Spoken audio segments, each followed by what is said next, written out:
Orang mabok nanya, "Ya Abdul Qadir, apakah Allah Subhanahu wa taala berkuasa?" Kata Syekh Abdul Qadir, "Berkuasa." "Ya Abdul Qadir, apakah Allah berkuasa menjadikan engkau seperti aku?" Itu kalau beliau zikir, Pak, subuh itu lumer, Pak, saking takut sama Allah. Kalau kita ingin mengetahui bagaimana keagungan Allah Subhanahu wa taala, maka lihat kekasihnya Nabi Muhammad SAW, begitu agung, begitu mulia, bisa dibayangkan bagaimana keagungan Allah. Udah nggak usah dipertanyakan lagi. Di tengah padang pasir, di jurang, nggak ada air, nggak ada apa. Tapi mereka bukan bersandar kepada makhluk Allah, mereka bersandar kepada Allah Sang Pencipta, Allah yang menguasai makhluknya, sehingga apa-apa Allah berikan.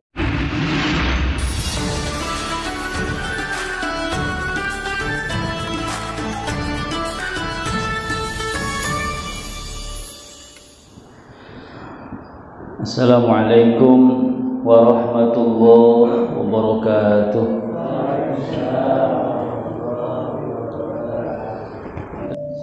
Hadirin ikhwani rahimakumullah, kita lanjutkan tafsir surah Yasin.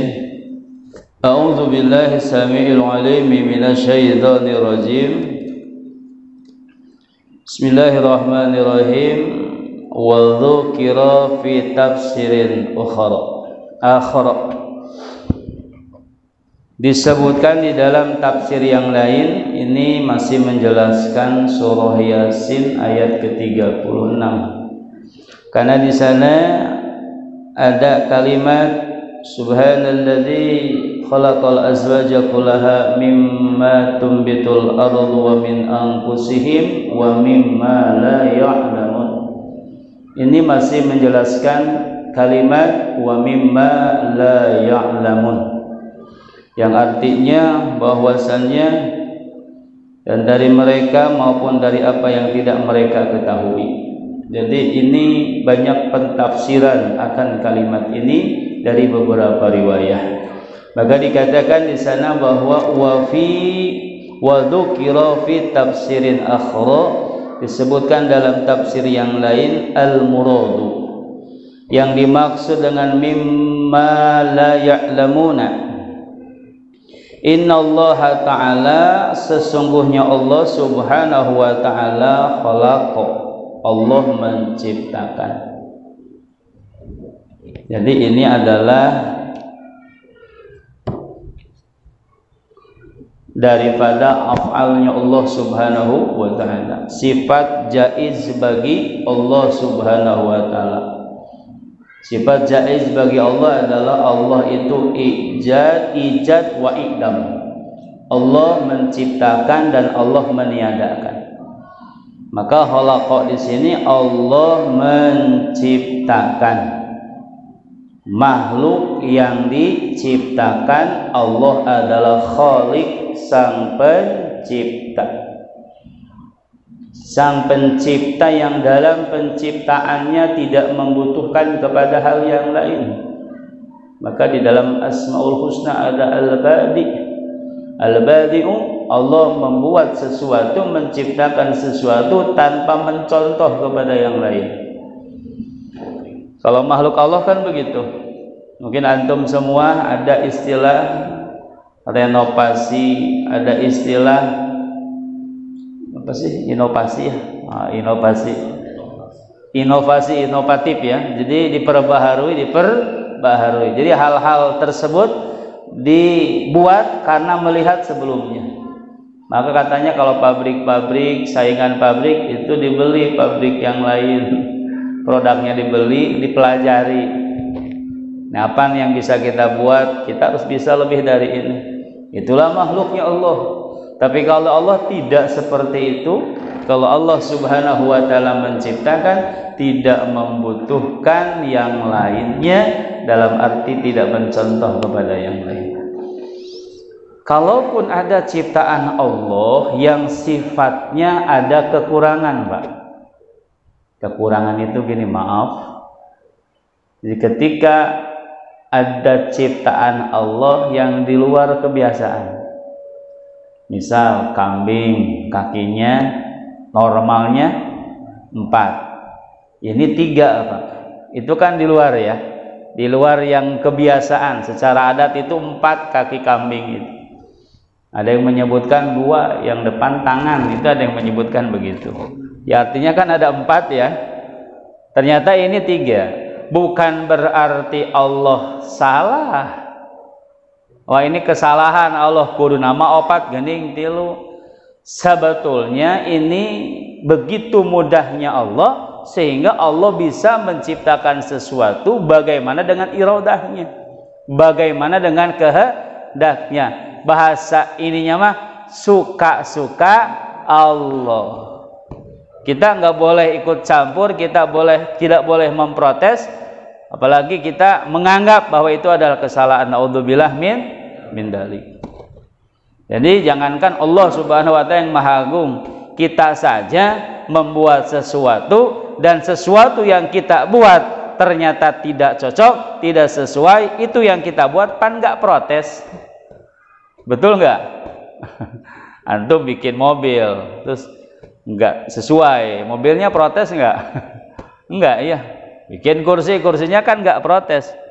Memang itu benda mati memang ya. Dan ini menjadi gambaran bagi kita semuanya, apalagi Allah yang Maha Kuasa.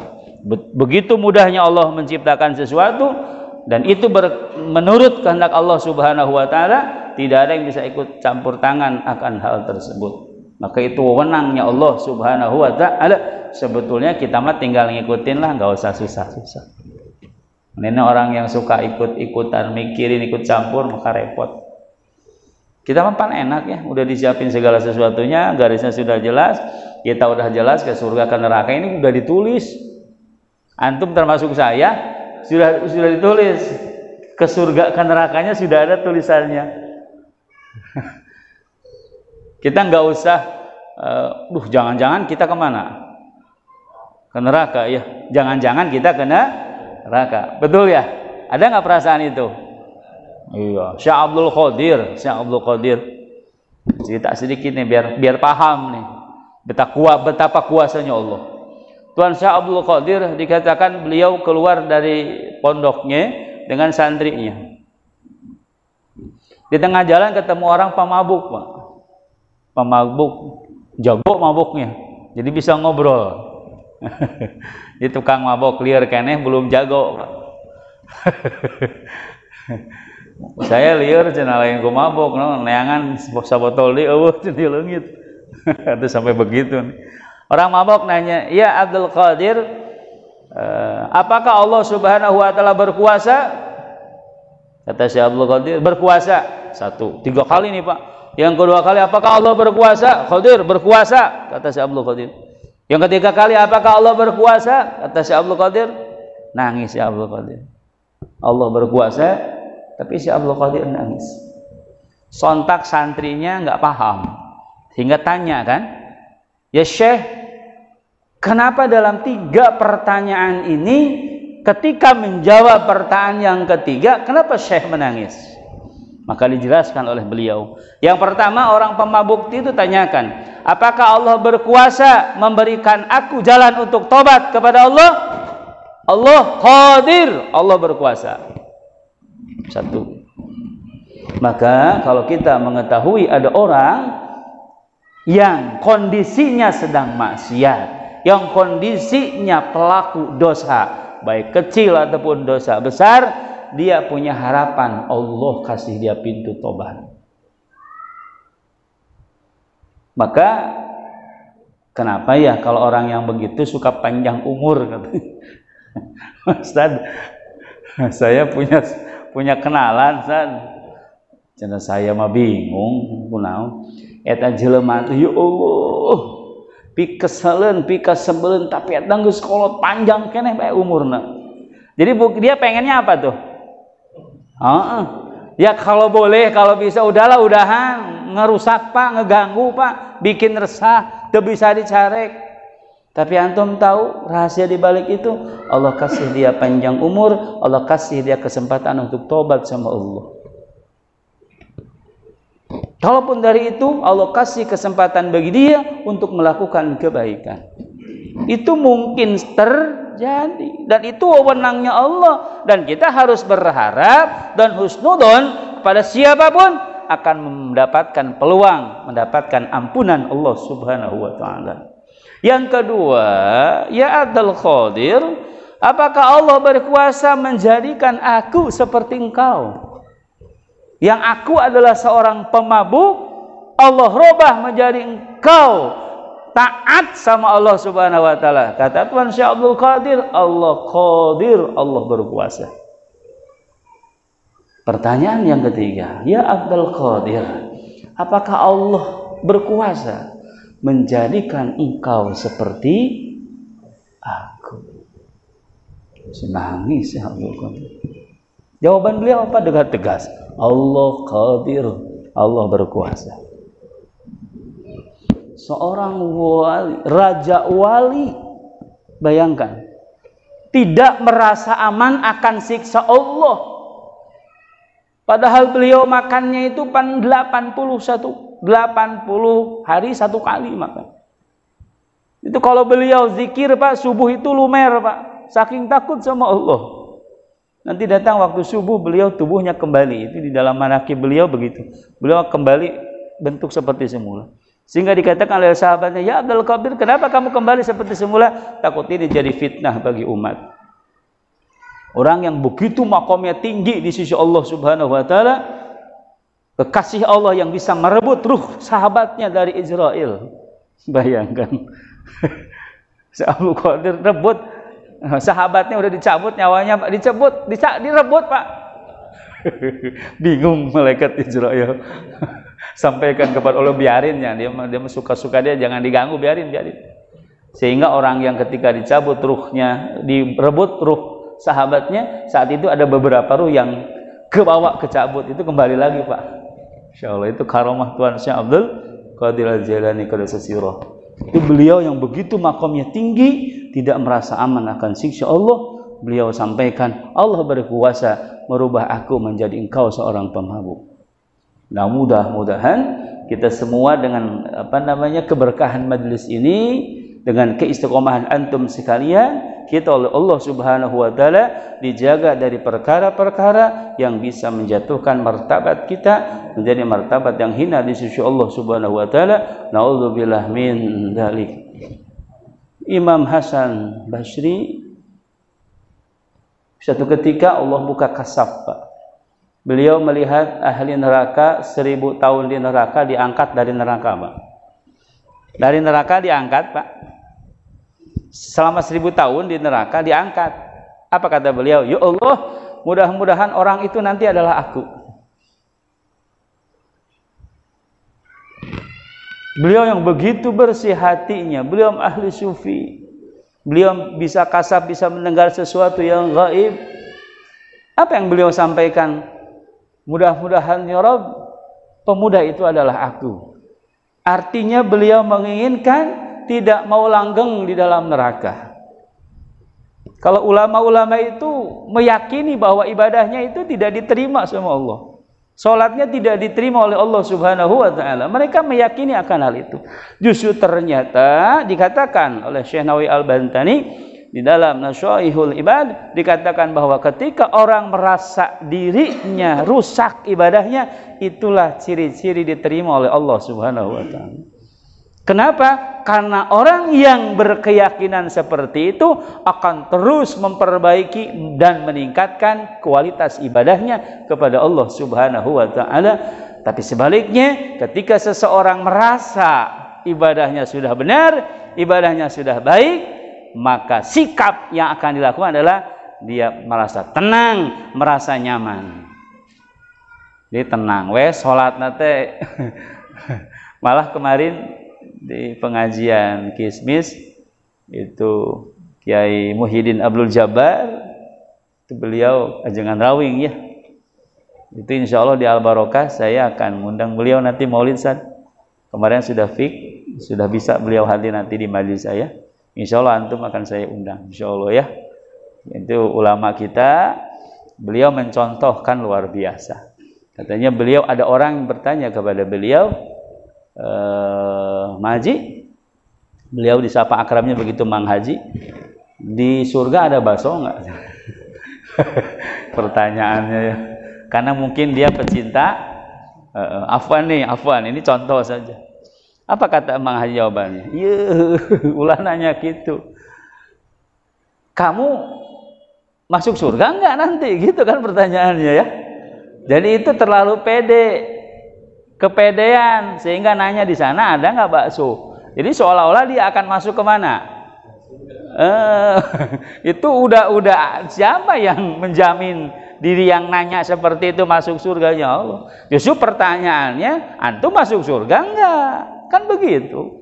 Nah ini gambaran bagi kita bukan melemahkan, bukan. Maka kita jangan merasa aman dari siksaan Allah. Tadi dicontohkan oleh Tuhan Syekh Abdul Qadir, mungkin saja Allah bisa merubah orang yang baik menjadi orang tidak baik.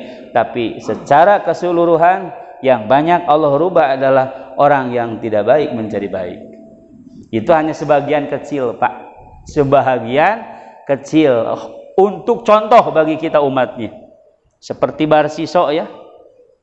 Barsiso itu 60.000 santrinya sila seperti antum, tapi bedanya mereka di atas awan.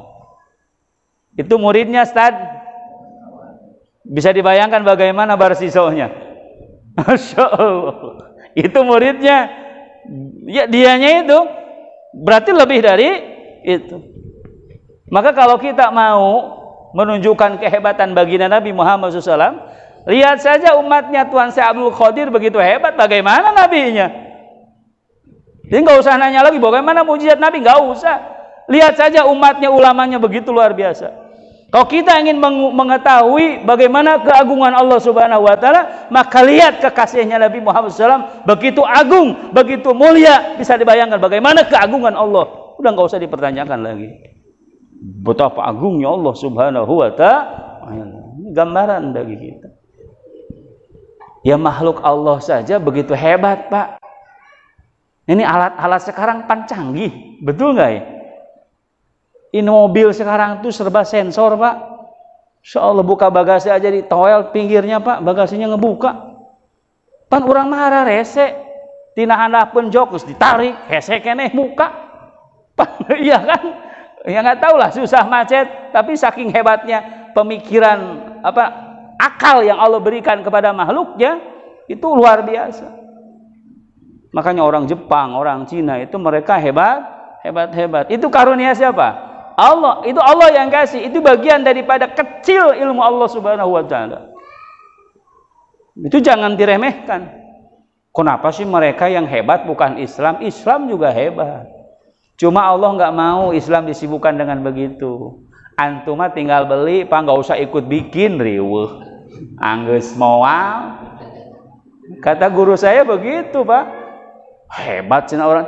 No hebat itu antum. Teu kudunya tinggal make. Ya kan? Maka orang yang nggak punya mobil nggak usah pusing. Itu 01, 02, 03. Yang di sini mungkin yang hijau itu ya Cipeundeuy, itu mending itu, Pak. Bapak nggak usah sibuk mikirin kapan ganti oli. Nggak usah mikirin kapan ngisi bensin. Bener jadi 10.000 sekarang? Nggak tahu ya. Katanya BBM naik lagi. Alah, biarlah, yang penting ada buat belinya ya. Betul nggak? Kita meminta sama Allah ada buat belinya lah. Ya, nggak usah kita mumet, bisa jadi ngaji ngahulang we mikiran. Keganggu nantilah. Ya betul nggak? Ya murah juga kalau nggak punya uang, ya nggak bisa punya, iya. Ya semahal apapun yang penting ada buat apanya? Belinya, betul nggak? Itu doa Nabi Ibrahim alaihi salam meninggalkan istrinya di jurang dengan anak yang masih baik. Begitu tegarnya beliau. Begitu kuatnya beliau minta sama Allah, luar biasa permintaannya apa? Cukupi apa yang dia butuhkan ya Allah. Luar biasa. Itu putranya Nabi Ismail alaihissalam menjadi orang kaya di sana. Itu di luar ini kan, betul nggak? Di tengah padang pasir, di jurang, nggak ada air, nggak ada apa.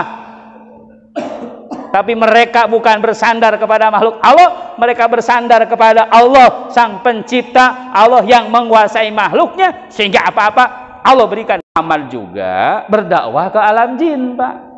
Artinya jin ada yang Islam, ada yang kafir. Jin ada yang sholat, berpuasa, naik haji, sama ibadah seperti kita. Bahkan penciptaannya duluan mana? Jin. Wa ma khalaqtul jinna wal insa. Jin dulu, ilal ya budun, kecuali beribadah. Artinya jin juga beribadah, manusia beribadah. Siapa yang menyampaikan risalah? Nabi besar Muhammad sallallahu alaihi wasallam. Bahkan di dalam Arah Sapinah dikatakan bahwa Nabi SAW itu sampai dakwahnya ke benda-benda mati, saking mulianya baginda Nabi. Maka alam ini membaca salam kepada baginda Nabi ketika Nabi masih berada di dalam rahim ibunya. Dan beliau lahir tidak melalui kemaluan. Beliau lahir seperti disesar, Pak, di atas kemaluan sebelah kiri. Itulah baginda Nabi. Karena manusia mulia. Seluruh nabi itu tidak ada punten melalui kemaluan. Semua ada jalan khusus. Nah, itu mulianya Nabi kita Muhammad sallallahu alaihi wasallam. Jadi gitu, Pak.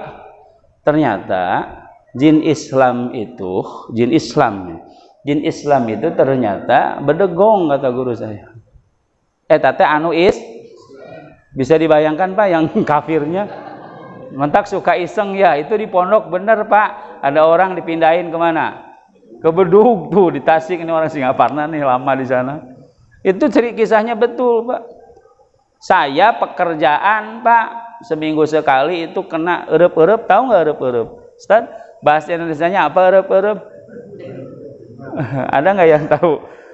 Cerita sedikit ya, biar paham ini Kobong. Saya di Kobong dulu, itu kalau terakhir tidur, itu pasti ke bagian tempat tidur yang terkena erup-erup. Seminggu saya sering ngalamin itu. Wah, udah deh, habis semuanya penuh, tinggal satu tempat di satu lapak, Pak. Ya, kalau saya tidur di mana? Pasti di situ, Pak. Ya udah pasti saya kena erup-erup, Pak. Katanya erup-erup teh anak jin yang iseng, Pak. Isengnya kelewatan, Pak. Itu kan sesek, Pak. Ngapa? Kita baca surat nggak bisa, Pak. Udah baca apa namanya? Ayat kursi, betul. Falak binas kita baca, Ustaz. Insya Allah tetap berat itu. Itu caranya itu membalikan badan saja. Ke sebelah kiri kita balikan badan, itu baru selesai. Keringetan. Itu yang lagi bangun nggak tahu kalau kita lagi begitu, bisa begitu.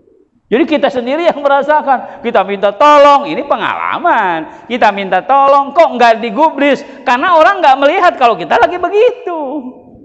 Itu jin, itu yang kecil, Pak. Banyak isengnya memang begitu, Pak. Maka jangan macam-macam lah gitu pengen. Kecuali orang-orang khusus, khusus. Jadi harus tahu ilmunya. Saya punya guru, Pak, di mihrab begitu, Pak. Ada surat jatuh, Pak. Dilihat jin perempuan pengen dinikahi sama.